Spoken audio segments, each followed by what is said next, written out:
Hi friends, நம்ம வந்து பார்த்திங்கன்னா புதுசாக 2 செம்மறி வாங்கியிருக்கிறதா சொல்லியிருந்தோம். அதை வந்து பார்த்துட்டிங்கன்னா குவாரண்டைன் பண்ணியாச்சு, அதாவது தனிமைப்படுத்தியாச்சு. நம்ம எந்த ஆடு குட்டி எது வாங்கினாலும் நம்ம வாங்கின ஆடு குட்டி எல்லாத்தையுமே பார்த்திங்கன்னா ஒரு 14 நாள் வந்து தனிமைப்படுத்துவோம்.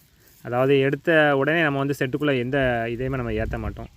குறைஞ்சபட்சம் ஒரு 10 நாளாவது அதை தனியாக போட்டு அதுக்கு ஏதாவது நோய் நொடி இருக்கா என்னென்னு பார்த்து, காய்ச்சல் கழிச்சல் அந்த மாதிரி ஏதாவது பிரச்சனை இருக்கா என்னென்னு பார்த்து அதற்கு எந்த பிரச்சனையும் இல்லாத பட்சத்தில் அதுக்கப்புறம் தான் நம்ம செட்டுக்குள்ளே ஏற்றுவோம். இது எதுக்காகன்னு பார்த்திங்கன்னா, அடுத்தடுத்து வந்து வந்த குட்டிகளுக்கு வந்து ஏதாவது நோய் இருந்தால் நம்ம பண்ணையில் வந்து இருக்க குட்டிகளுக்கு அது லேசாக பரவுவதற்கான வாய்ப்பு இருந்தால் நம்ம இருக்க எல்லா ஆட்டுக்குமே அது பரவிடும்.